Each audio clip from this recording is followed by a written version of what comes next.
দেখলে সেলিনা, বলেছিলাম না কি বিশাল বাড়ি। শহরের ওই ইঁদুরের গর্তের দামে আস্ত একটা রাজমহল কিনে ফেললাম।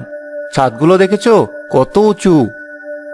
রাজমহল ঠিকই, কিন্তু বড্ড পুরনো আর ভুতুড়ে।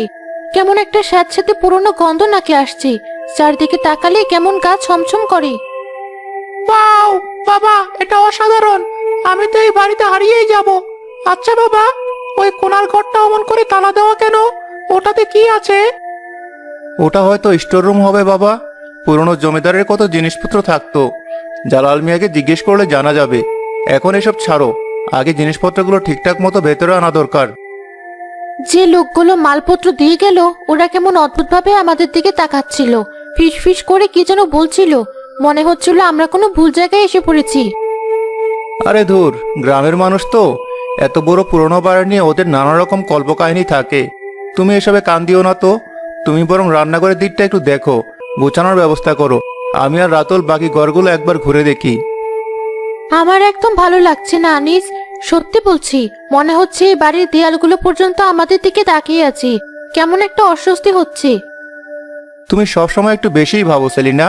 কয়েকটা দিন যাক, দেখবে সব ছয়ে গেছে। এই বিশাল বারান্দায় বসে চা খাওয়ার মজাই আলাদা হবে। চলো রাতুল, দোতলাটা দেখে আসি। আমাদের শোবার ঘর কোনটা হবে ঠিক করতে হবে তো। হ্যাঁ বাবা, চলো। সবচেয়ে বড় ঘরটা কিন্তু আমার।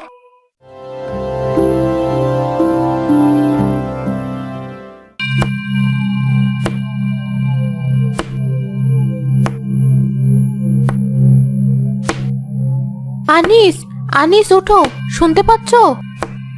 কি হয়েছে? এত রাতে ডাকছো কেন? ঘুমাতে দাও। আরে ঘুমাচ্ছ কি? একটা শব্দ হচ্ছে, শুনতে পাচ্ছ না? কিসের শব্দ? আমি তো মশা প্যান প্যান করা ছাড়া আর কিছুই শুনতে পাচ্ছি না। তুমি নিশ্চয়ই স্বপ্ন দেখেছো। স্বপ্ন নয়, চুপ করে কান পেতে শোনো তো একবার। অনেকক্ষণ ধরে হচ্ছে। আচ্ছা আচ্ছা, শুনছি। কই, কিছু তো নেই। নিচতলা থেকে একটা স্পষ্ট শব্দ ভেসে আসে। এক মিনিট, এটা কিসের শব্দ? এবার শুনেছ? ঠিক আমাদের ঘরের নিচের মেঝে থেকে আসছে। বাবা, মা, তোমরাও জেগে আছো? শব্দটা শুনেছো? তুইও শুনতে পেয়েছিস? তোর তো খুব ঘুম। এই সব থেকে ঘুমানো যায় বাবা? মনে হচ্ছে কেউ যেন নিচতলার মেঝেতে হাতুড়ি দিয়ে আস্তে আস্তে বাড়ি মারছে। এত রাতে কে হাতুড়ি পেটাবে? পাগল নাকি? দাঁড়াও, আমি টর্চ নিয়ে দেখে আসছি। না না, খবরদার। এখন একা একা নিচে যাওয়ার কোনো দরকার নেই। আমার খুব ভয় করছে। যদি কোনো চোর ডাকাত হয়? চোর ডাকাত হলে তো এতক্ষণে ঘরের জিনিসপত্র ভাঙার শব্দ আসতো। এটা অন্য কিছু। হয়তো কোনো ইঁদুর কাঠের পাটাতনে লাফাচ্ছে। পুরনো বাড়ি, এসব হতেই পারে। বাবা, এটা ইঁদুরের শব্দ নয়। ইঁদুরের শব্দ এমন নির্দিষ্ট ছন্দে হয় না। এটা ঠিক যেন কেউ ইচ্ছে করে করছে। টক টক টক। আচ্ছা, চল তো বাপ বেটা মিলে দেখে আসি কিসের এত সাহস। সেলিনা, তুমি ভয় পেও না, আমরা আসছি। না, আমি একাই ঘরে থাকবো না। আমিও তোমাদের সাথে যাব।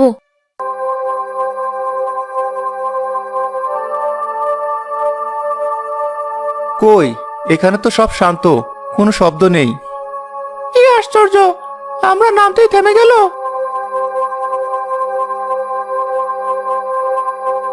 দেখো, আমার মনে হচ্ছে ঠিক এই জায়গাটা থেকে শব্দটা আসছিল।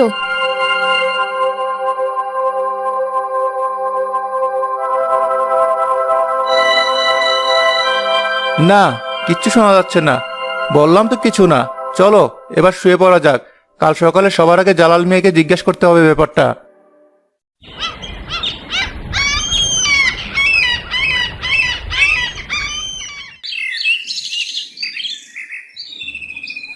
জালাল মিয়া, এদিকে আসুন তো, একটা কথা ছিল। জি সাহেব, বলুন। কাল রাতে একটা অদ্ভুত শব্দ হচ্ছিল নিচতলার বড় ঘরটার মেঝে থেকে। একটানা ঠক ঠক শব্দ। আপনি কিছু জানেন এ ব্যাপারে? শব্দ শুরু হয়ে গেছে সাহেব। আমি তো ভাবছিলাম নতুন মানুষ আপনারা, আর কয়েকটা দিন হয়তো শান্তিতে থাকবেন। তার মানে আপনি জানেন শব্দটা কিসের? এটা কি সব সময় হয়? আমাদের খুলে বলুন তো। এই শব্দ তো বহু বছরের পুরনো আম্মা। এজন্য তো এই বাড়িতে কেউ বেশি দিন টিকতে পারে না। আপনারা শহর থেকে আইছেন, তাই আপনার ঘরে কেউ কিছু কয় নাই। কেন, কি হয়েছিল এই বাড়িতে? এটা কি কোনো ভূতের গল্প? হ্যাঁ, ভূত কইবেন না বাজান। অনেক দুঃখী আত্মার কাহিনী। এটা এক অভিশপ্ত বাড়ি। বহু বছর আগে যখন জমিদার ছিল, তার এক নায়েব ছিল এখানে। সে মানুষ না, সে ছিল একজন শয়তান। তার নজর পড়ে গ্রামের সবচেয়ে সুন্দর মাইয়াটার উপরে। মায়াটার নাম আসছিল নসিমন। তারপর কি হলো? মাইয়াটার গরিব বাপ মা অন্য জায়গায় তার বিয়া ঠিক করছিল। বিয়ার দিন নতুন বউ সাইজা পালকি থেকে নামার পরপরই ওই নায়ব তার গুন্ডা দিয়ে মায়াটারে তুলে নিয়ে আসে এই বাড়িতে। বলেন কি, কেউ কিছু বলেনি গ্রামের লোক? জমিদারের নায়েবের বিরুদ্ধে কথা বলার সাহস কার ছিল সাহেব? সবাই চুপ করে গেছিল। মাইয়াটা কোনোভাবে নায়েবের কথা মানে নাই। অনেক অত্যাচার সহ্য করছে, দিনের পর দিন না খাইয়া থাকছে, কিন্তু নিজের ইজ্জত ছাড়ে নাই। আহারে বেচারি, তারপর? শেষে একদিন রাতে ওই নায়েব মায়াটারে মাইরা ফেলে। কেউ কয় গলায় দড়ি দিয়া মারছে, কেউ কেউ বিষ খাওয়াইছে। মেরে ফেললো? তারপর লাশটা কি করলো? এটাই তো রহস্য সাহেব। কেউ লাশ খুঁজে পায় নাই, কিন্তু পুরান মানুষেরা কয় ওই নায়েব মায়াটার লাশ এই বড় ঘরটার মেঝের নিচেই পুঁতা রাখছিল, যাতে কেউ কোনোদিন খুঁজা না পায় আর কোনো প্রমাণও না থাকে। কি বলছেন আপনি? আমাদের ঘরের ঠিক নিচের মেঝেতে একটা লাশ পোতা আছে? ও আম্মা, মুরব্বীরা তো তাই কয়। সেই দিকেই তো প্রতি রাইতে ওই মায়াটার আত্মা মেঝের নিচে দিকে শব্দ করে, মুক্তির জন্য শব্দ করে।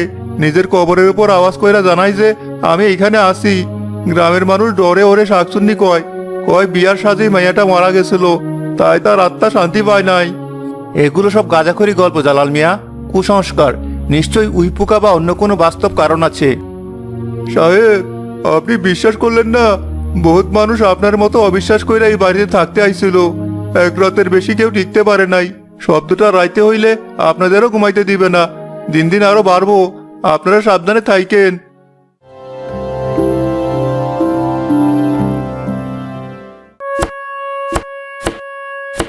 আনিস, আমি আর পারছি না, আমার মাথা ছিঁড়ে যাচ্ছে। এই শব্দটা বন্ধ করো। আমি কিভাবে বন্ধ করব? আমার নিজেরই তো পাগল পাগল লাগছে। শব্দটা আগের চেয়ে অনেক বেড়েছে। মনে হচ্ছে যেন কেউ ভেতর থেকে বেরোনোর জন্য দরজা ভাঙার চেষ্টা করছে। আমরা এই বাড়ি ছেড়ে চলে যাই আনিস, কাল সকালে চলে যাব। আমি এই অভিশপ্ত বাড়িতে আর এক মুহূর্তও থাকবো না। আমার দম বন্ধ হয়ে আসছে। মাথা খারাপ তোমার? এত টাকা দিয়ে বাড়িটা কিনলাম, চলে যাবো বললেই হলো? এত সহজে সব ছেড়ে চলে যাব? টাকার চেয়ে জীবনের দাম বেশি আনিস। আমরা বেঁচে থাকলে আবার টাকা হবে, এখানে থাকলে আমরা তিনজনই পাগল হয়ে যাব। মা ঠিকই বলেছে বাবা, আমরা অন্য কোথাও চলে যাই। আমারও খুব ভয় করছে এখন। কাল রাতে মনে হলো কে যেন আমার ঘরের দরজায় দাঁড়িয়েছিল, একটা ঠান্ডা ছায়া। কি বলছিস এসব? ছায়া দেখেছিস? দেখেছো, এবার বিশ্বাস হলো? এই বাড়িতে অশুভ কিছু আছে। ও আমাদের একা ছাড়বে না। ও আমাদের উপস্থিতি টের পেয়েছে, তাই ওর ছটফটার নিয়ে আরো বেড়ে গেছে। ঠিক আছে ঠিক আছে, শান্ত হও, কান্নাকাটি করো না। আমাকে ভাবতে দাও। কালই আমি আর একটা ভিজিট করব। জালাল মিয়াকে বলবো এসব বিষয়ে যার জ্ঞান আছে এমন কাউকে খবর দিতে। কাকে খবর দেবে? কোনো ফকির বা ওঝা? তুমি তো এসবে বিশ্বাসই করো না। যখন যুক্তি কাজ করে না, তখন মাঝে মাঝে অযৌক্তিক পথেই হাঁটতে হয় সেলিনা। এখন বিশ্বাস অবিশ্বাসের সময় নয়, এখন আমাদের এখান থেকে পরিত্রাণ পেতে হবে।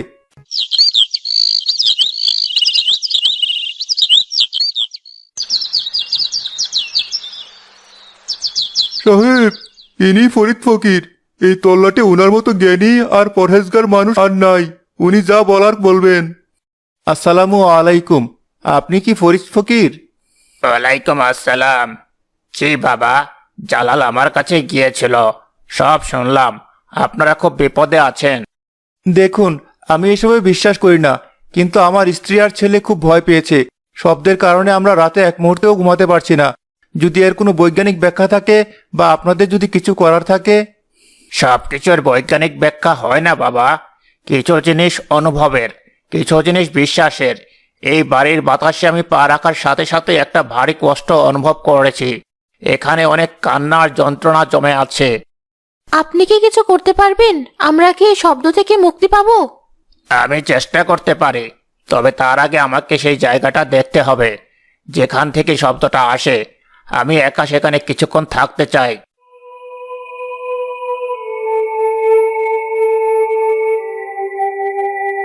হ্যাঁ, ঠিক এখানে মাটির অনেক নিচে একটা ঠান্ডা স্রোত আমি অনুভব করতে পারছি।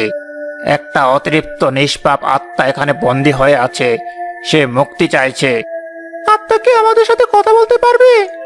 আত্মারা মানুষের ভাষায় কথা বলে না, তারা তাদের কষ্টটা বোঝাতে চায়। এই যে ঠক ঠক শব্দ, এটা ওর ভাষা। ও আপনাদের দৃষ্টি আকর্ষণ করতে চাইছে। ও মরিয়া হয়ে কিছু একটা বলতে চাইছে। কি বলতে চাইছে? ও মুক্তি চাইছে এই মাটির বাঁধন থেকে, এই বাড়ির দেয়াল থেকে। ওর শরীরটা এখানে বন্দি, তাই ওর রু যেতে পারছে না। ওর সৎকার হয়নি। তাহলে আমাদের কি করতে হবে? আজ রাতে আমি এখানে থাকব। যখন শব্দটা শুরু হবে, আমি ওর সাথে সংযোগ স্থাপনের চেষ্টা করব, বোঝার চেষ্টা করব ও ঠিক কি চায়।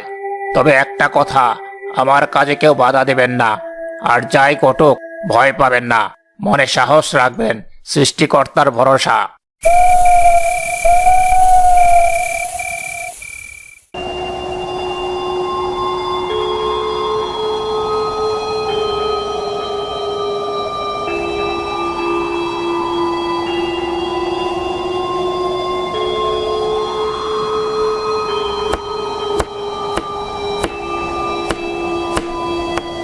এসেছে অনেক কষ্ট, অনেক যন্ত্রণা। ওর কান্নায় আমার বুকটা ফেটে যাচ্ছে। কি বলছেন উনি? আমার গা কাঁপছে। চুপ, একদম চুপ, শুনতে দাও।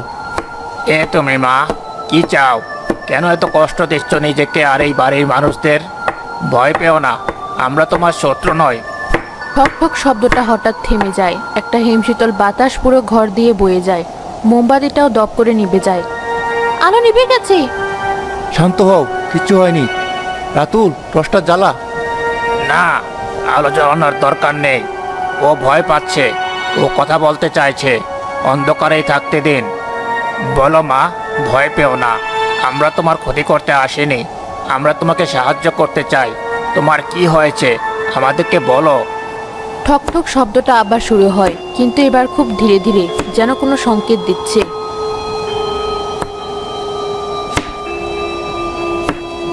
আমি বুঝতে পারছি, ও জায়গাটা দেখাচ্ছে।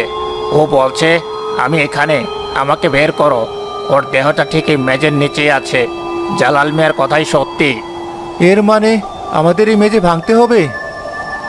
এছাড়া আর কোনো পথ খোলা নেই বাবা। আপনি যদি এখানে শান্তিতে থাকতে চান, তাহলে এই আত্মাকে মুক্তি দিতেই হবে। ওর দেহ উদ্ধার করে সম্মানের সাথে দাফন করতে হবে, তবেই ও শান্ত হবে, এই বাড়িও শান্ত হবে। আমরা তাই করব। আমরা ওকে মুক্তি দেব। ঠিক আছে, কাল সকালে এর ব্যবস্থা হবে।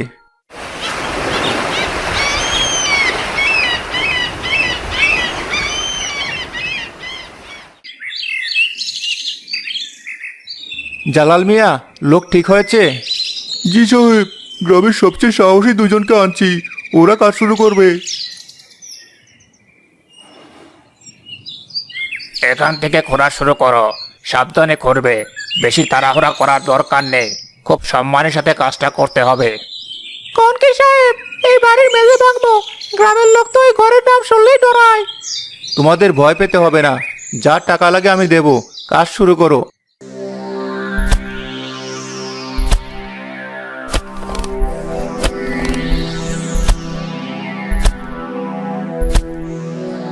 আমার বুকটা কেমন ধড়ফড় করছে। কি বেরোবে কি জানে। ভয় পাইয়েন না আম্মা, যা হইতেছে ভালোর জন্যই হইতাছে। ওই দুঃখী মাইয়াটা আজই মুক্তি পাইব। সাহেব, নিচে কিছু একটাতে বাড়ি লাগছে, শক্ত মতো, পাথর মনে হইতাছে। না, ওটা পাথর নয়। এবার হাত দিয়ে মাটি সরাও, খুব সাবধানে, যন্ত্র ব্যবহার করো না। শ্রমিকরা হাত দিয়ে মাটি সরাতে শুরু করে। হে সৃষ্টিকর্তা, এটা তো মানুষের হাড়, মাথার খুলি। হ্যাঁ, মানুষের কঙ্কাল। ধীরে ধীরে একটা পুরো কঙ্কাল বেরিয়ে আসে। ইস, বেচারি কি কষ্টে না মরেছি। ওর আত্মা এতক্ষণ ধরে আপনাদের কাছাকাছি আছে। ও দেখছে, ওর চোখে আর জল। তবে সেটা কষ্টের নয়, মুক্তির। ওর দেহটা খুব যত্ন করে তুলে আনো। ফরিদ ফকিরের নির্দেশনায় কঙ্কালের দেহটা একটা সাদা কাপড়ে মুড়িয়ে খুব সম্মানের সাথে কবরে রাখা হয়। অচেনা আত্মা, তুমি অনেক কষ্ট পেয়েছো। যারা তোমার উপর অত্যাচার করেছে, তাদের বিচার প্রকৃতি করবে। আজ আমরা তোমাকে এই মাটির ঘরে সম্মানের সাথে বিদায় দিচ্ছি। তুমি শান্তিতে ঘুমাও। তোমার নতুন যাত্রা মঙ্গলময় হোক। কবরটা মাটি দিয়ে ঢেকে দেওয়া হয়। অদ্ভুত এক প্রশান্তি নেমে আসে চারদিকে।